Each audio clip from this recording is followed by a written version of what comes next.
Hello students, मैं नयन वाशने स्वागत करता हूं आप सभी का आपके अपने प्लेटफॉर्म ब्लिस एकेडमी पर, where we provide education with humility. I hope आप सभी अच्छे हैं। इस वीडियो लेक्चर के अंदर हम इंडियन पॉलिटी को डिस्कस करेंगे, जो कि एएमयू एंट्रेंस एग्जाम्स के अंदर आपसे पूछी जाती है, स्पेशली 11th एंट्रेंस एग्जाम के अंदर। 11th एंट्रेंस एग्जाम के अंदर इसका जो वेटेज रहता है ये 2 मार्क्स का है। ये इंडियन पॉलिटी का लेक्चर 4 है, जिसके अंदर हम fundamental rights, fundamental duties and directive principles of state policies के बारे में पढ़ेंगे। तो अगर आपने प्रीवियस लेक्चर्स अभी नहीं देखे हैं तो ऊपर मौजूद आई बटन को प्रेस करके आप उन वीडियो लेक्चर्स को देख सकते हैं। तो चलिए हम शुरू करते हैं। सबसे पहले हम बात करते हैं फंडामेंटल राइट्स की। फंडामेंटल राइट्स को हम हिंदी में मौलिक अधिकार कहते हैं, यानी कि कुछ ऐसी बातें जो कि मूल स्वरूप से बर्थ के साथ ही आपको इंडिया में पैदा होने से मिल जाती है। तो फंडामेंटल राइट्स एक तरीके से कुछ गारंटीज हैं जो कि हमारा कॉन्स्टिट्यूशन हमसे करता है। The constitution guarantees elaborate fundamental rights to Indian citizens, यानी कि हर एक पर्सन जो कि इंडिया का सिटीजन है, हमारे कॉन्स्टिट्यूशन ने उससे कुछ वादे कर रखे हैं कि अगर आप इंडिया के सिटीजन हैं तो हम आपको ये जो बातें हैं वो सुनिश्चित करते हैं कि ये आपसे कोई छीन नहीं सकता है। तो इन टोटल आपसे क्वेश्चन पूछा जाएगा एग्जाम में कि कितने फंडामेंटल राइट्स हैं। तो फंडामेंटल राइट्स की जो एक्चुअल में प्रेजेंट टाइम में संख्या है ये 6 है, यानी कि जो टोटल फंडामेंटल राइट्स हैं उसको 6 कैटेगरीज के अंदर बांटा गया है।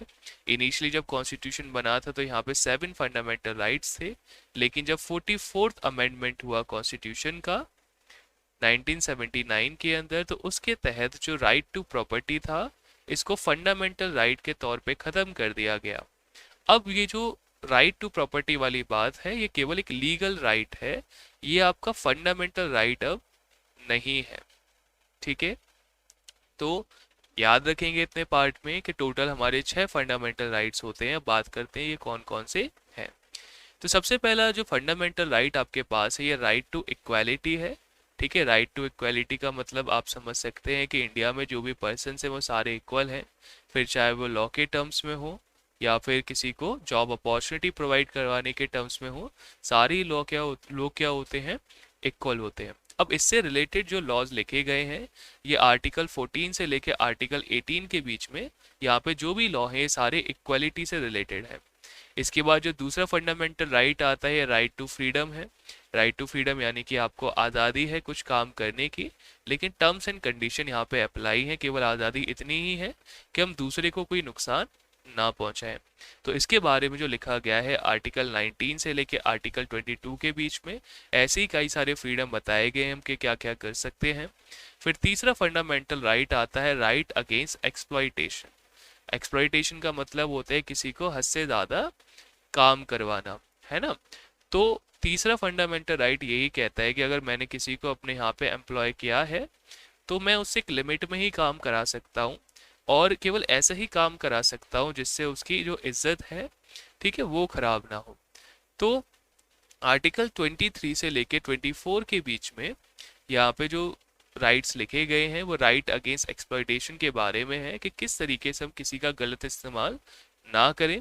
फिर जो चौथा फंडामेंटल राइट आपका आता है ये right to freedom of religion, यानी कि हर एक पर्सन इंडिया के अंदर फ्री है अपने रिलीजन को चूज करने के लिए, अपने रिलीजन को बदलने के लिए, या फिर अपने रिलीजन को अगर उसको प्रमोट करना है तो उसके लिए भी कुछ टर्म्स एंड कंडीशन है किस तरीके से वो फ्रीली उसको कर सकता है। शर्त बस यही है ना कि सामने वाले को ठेस ना पहुंचे।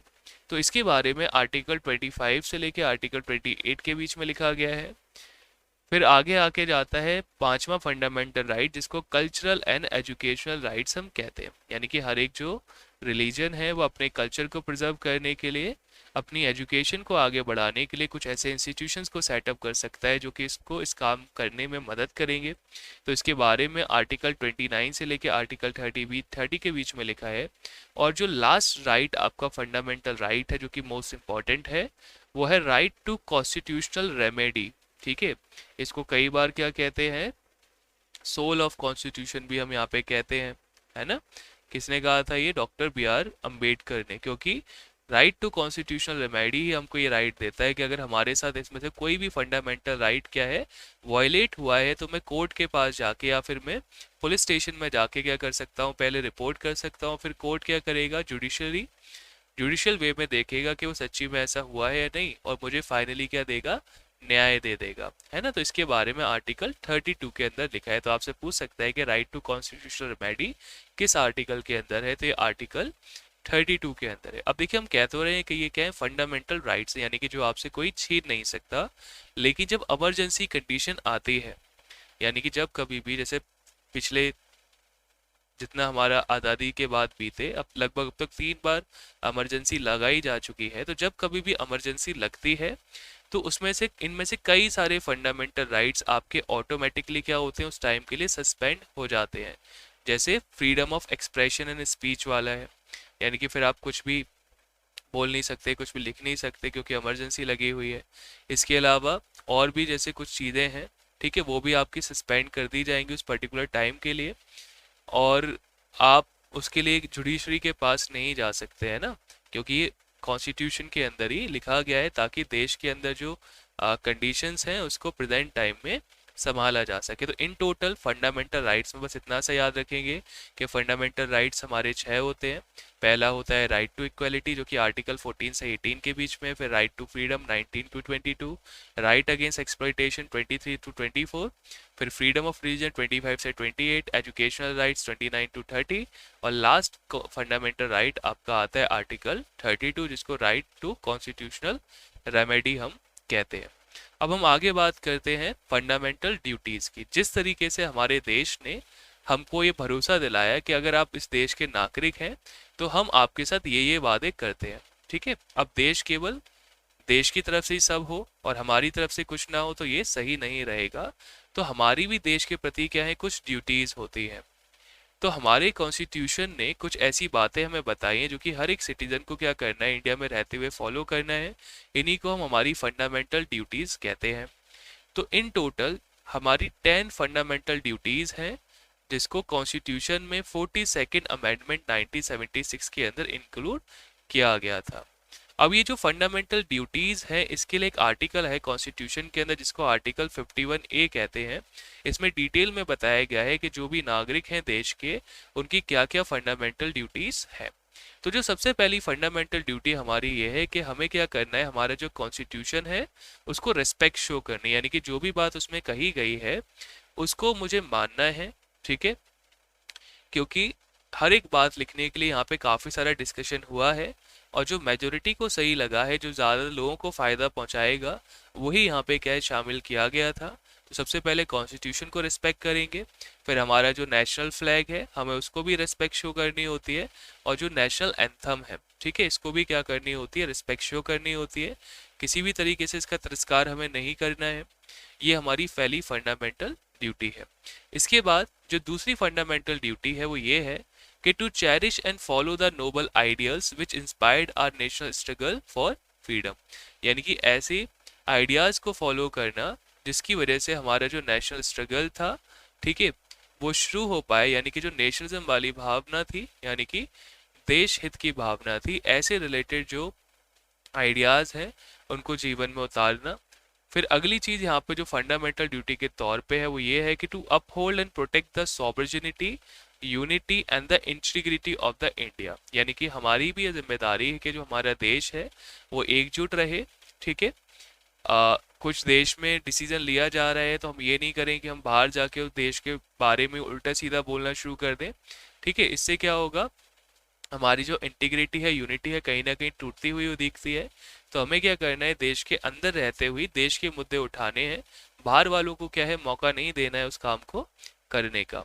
फिर बात करते हैं अगले फंडामेंटल ड्यूटी की, जो कि हमसे कहता है कि to defend the country and render the national service when called to do so, यानी कि जब कभी भी देश को क्या पड़े, ज़रूरत पड़े हमारी, तो हम क्या हो देश के लिए जान देने के लिए भी क्या है तैयार रहें। ऐसा ना हो कि जब टाइम आए तो हम क्या है वहाँ से पीछे हट जाए, ठीक है, क्योंकि बस देश की ही जिम्मेदारी नहीं होती कि देश ने हमारे लिए क्या किया, हमारी भी जिम्मेदारी है कि हम देश के लिए क्या कर रहे हैं। तो उसी तरीके से यहाँ पे चौथी फंडामेंटल ड्यूटी हमारी यही है कि हम क्या करें, ज़रूरत पड़ने पर देश के काम आए। इसके बाद जो अगली फंडामेंटल ड्यूटी है वो है to promote the spirit of common brotherhood and harmony to all the people of India, also to renounce the practices derogatory to the dignity of the women. यानी कि हमें ऐसी कोशिश करनी है कि जो भाईचारा है, यानी कि जो ब्रदरहुड है, जो हारमनी है, ये सोसाइटी के अंदर जो डिफरेंट कल्चर के लोग हैं उनके बीच में बनी रहे। साथ ही साथ ऐसा कोई भी काम नहीं करना है जिससे जो वुमेन है उनका जो स्टेटस है वो क्या हो जाए, लो हो जाए। यानी कि कोई भी डेरोगेटरी कमेंट पास नहीं करना है या कोई एक्टिविटी ऐसी नहीं करनी है जिनसे उनको क्या हो, हानि हो। तो ये भी हमारे फंडामेंटल ड्यूटी के अंदर आता है। इसके बाद जो नेक्स्ट फंडामेंटल ड्यूटी है ये है to preserve the heritage of our composite culture. यानी कि जो इतना बड़ा, इतना महान जो इतिहास भारत का रहा है एक सिविलाइजेशन के तौर पे, इसका जो कल्चर है इसको हमें क्या करना है, प्रोटेक्ट करना है। यानी कि जितनी भी हेरिटेज साइट्स हैं, हेरिटेज हमारे डॉक्यूमेंट्स हैं, उनको प्रिजर्व करना है, अपना जो कल्चर है उसको प्रिजर्व करना है, ठीक है, ताकि आने वाले टाइम में ये धूमिल ना हो जाए, यानी कि कहीं ना कहीं खोसा ना जाए। इसके बाद to protect and improve the natural environment. यानी कि जहाँ पे भी हम रहते हैं हमारा जो नेचुरल एनवायरनमेंट है, ठीक है, ये हमको क्या करना है, प्रोटेक्ट करना है। देखिए यहाँ पे जो भी कुछ लिखा गया है ना, ये एक तो मोरल वैल्यूज की तरह है जो हम बचपन से सीखते हुए आए हैं, ठीक है। इसमें हमें कुछ ऐसा जोर नहीं डालना कि हाँ भाई फॉलो ही फॉलो करना है ना, स्वतः ही वो सारी चीज़ें हो जाती हैं एक अच्छे नागरिक अगर आप हैं।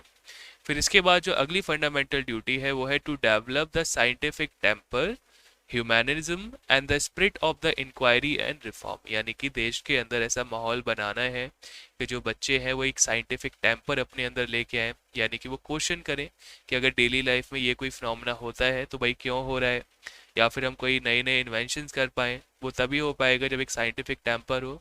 साथ ही साथ ह्यूमनिज्म भी हमारे अंदर होना चाहिए, क्योंकि जिस टाइम पे हम आज़ाद हुए तो हमारा देश काफ़ी गरीब था। अब कहने को लगभग इतने साल हो गए, लेकिन फिर भी हमारे जो कुछ भाई बहन हैं अभी क्या है, उनका इकोनॉमिक स्टेटस थोड़ा सा कम हम कह सकते हैं। और मान लीजिए जिनका ज़्यादा भी है, लेकिन जब ज़रूरत पड़े, मान लीजिए किसी को चोट लग गई, अब मुझे ब्लड डोनेट करने को कहा जा रहा है, तो मैं उस काम को कर दूं। यानी कि छोटे छोटी सी जो एक्टिविटीज़ हैं ह्यूमनिज्म की, ठीक है, वो हमें करनी चाहिए ताकि लाइफ एक क्या है, खुशहाल बन सके। इसके अलावा the spirit of inquiry and reform, यानी कि हम क्वेश्चन करें, साथ ही साथ अगर कोई चीज़ सही कर सकते हैं तो उसको सही भी करें, ऐसा ना सोचें कि सामने वाले ही उस काम को पहले करे। फिर बात आती है to safeguard the public property and to abjure the violence. यानी कि जो भी पब्लिक प्रॉपर्टीज हैं वो हम सभी के ही टैक्स के पैसे से बनाए। कई बार हमारे मन में ख्याल आ जाता है कि मैं तो टैक्स नहीं देता, तो आप लगभग बड़े आप समझते हैं कि दो तरह का टैक्स होता है, एक डायरेक्ट टैक्स और एक इनडायरेक्ट टैक्स होता है। इनडायरेक्ट टैक्स सारी चीज़ों पे लगा हुआ है, छोटी सी रबर भी खरीद रहे हैं, पेंसिल खरीद रहे हैं, आप सब जगह टैक्स दे रहे हैं। दूसरा होता है डायरेक्ट टैक्स, जो कि आप इनकम टैक्स के तौर पे देते हैं। तो इस वजह से बार बार आपसे कहा जाता है कि जो पब्लिक प्रॉपर्टीज़ हैं इनको आप ढंग से यूज़ करिए, क्योंकि आपका ही टैक्स का पैसा यहाँ पे लगा हुआ है। साथ ही साथ आ, कहें कि कम्युनिटी के अंदर या फिर कहीं पर भी आपको कोई भी ऐसी एक्टिविटी नहीं करनी है जिससे वायलेंस हो।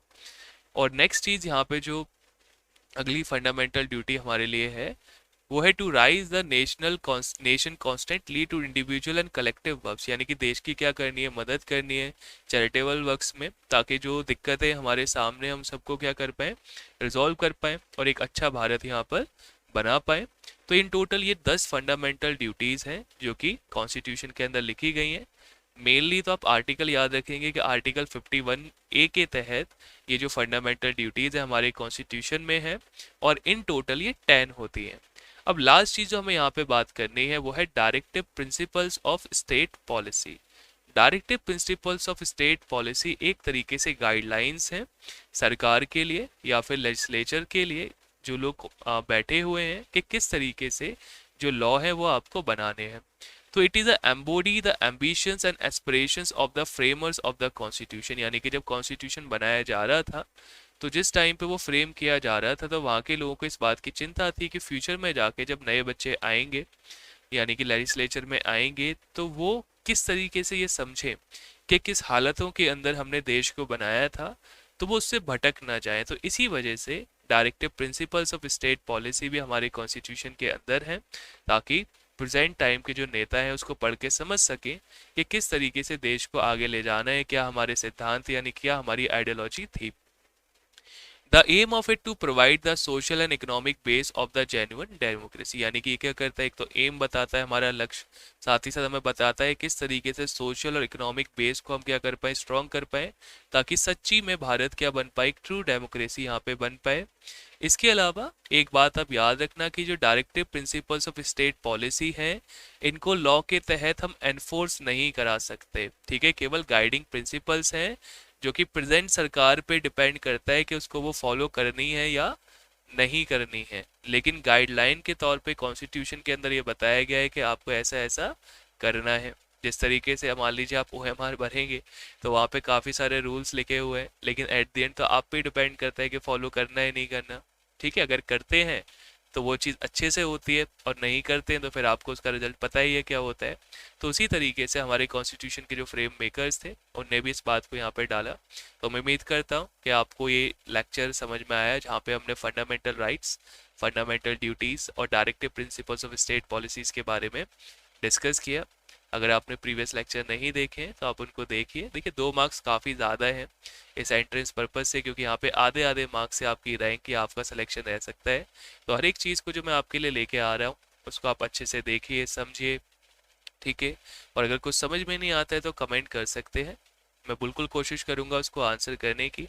तो अगर आपने हमारे चैनल को अभी सब्सक्राइब नहीं किया है तो आप हमारे चैनल को सब्सक्राइब कर लीजिए, बेल आइकन को प्रेस करिए ताकि आने वाले वीडियोस की नोटिफिकेशंस आप तक पहुंच पाए। अगर आपको ये वीडियो पसंद आई है तो आप इसको लाइक कर दीजिए, फ्रेंड्स के साथ शेयर करिए, और कमेंट करके अपने व्यूज़ या फिर अपने डाउट्स आप हमारे साथ शेयर कर सकते हैं। उन सभी को आंसर करने की हम पूरी कोशिश करेंगे और करते भी हैं। तो चलिए मिलते हैं फिर एक नई वीडियो के अंदर, तब तक के लिए गुड बाय।